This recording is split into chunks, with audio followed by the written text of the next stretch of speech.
কি করলা বন্ধু তুমি, নয়ন জলে ভাসি আমি রে,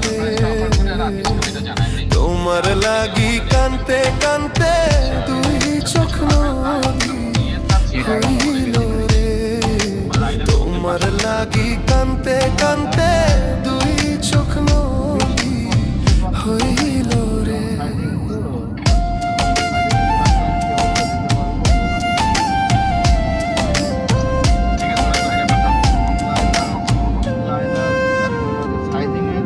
চাঁদের আলো ঘরে আসে, বন্ধু নাই যে আমার পাশে, একলা আমি তোমায় ছাইড়া থাকি কেমন। আর সাইজিং ঈদের পরে ছাড়া মানে ঈদের আগে কি অবস্থা দাঁড়াবে বুঝা আমি যাচ্ছে না। ওয়ালটনকে ঈদের পরে বলছি, ওয়ালটনকে বলছে ভাই আপনার কাছে আমার সবকিছু রেডি করে রাখবো, আমরা ঈদের পরে আপনার সাথে আমি ফাইনালি বসবো। এর মধ্যে আপনি আগে আমার সব দেখেন ঠিক আছে কিনা, আপনারও আমাকে সাইজ দেন, ধরেন ওনারাও কষ্ট অ্যানালাইসিস আপনি করুন। আমার এই 5 তারিখে 5 জুনের পরে পাবেন। 10 তারিখ 5 দিনের পর এর মধ্যে আপনি কই যাবেন? আমি দেশের বাইরে যাব। যাবেন কয় তারিখে? আমি যাব 11 তারিখের 12 তারিখের পরে আমার ফোন বন্ধ হয়ে যাবে।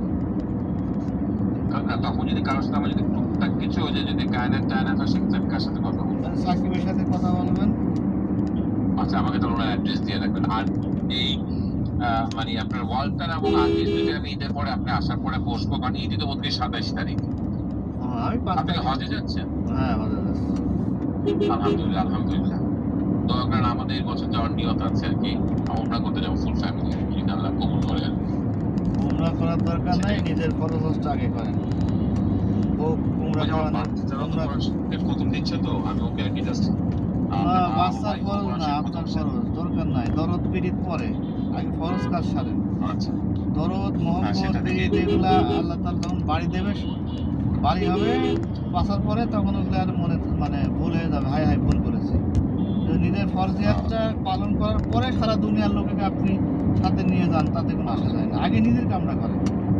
আমার তো প্ল্যানিং ছিল আমরা 4 জন উমরা করতে যাবো, পরে চিন্তা করলাম 4 জনের খরচ যদি আমি ফরজ হজটা করিনি তাহলে আমার হয়ে যাচ্ছে। খামোখা ওদের 7.5 আমাদের শর্ট প্যাকেজে যাচ্ছে 20 দিনের প্যাকেজ। আচ্ছা, তো আপনাকে স্যার তো একটু বুঝবো না, আপনি ঘুরে আসেন। আমার মানে একটু টাকা পয়সা কোথা, আমি আপনাকে বলবো না সামনে আমি কেন আমরা করতে যাচ্ছি। ফার্স্ট অফ অল আমি বড় হজ আমি করবো, আমার একটা প্ল্যানে আছে, আমি এভরিডে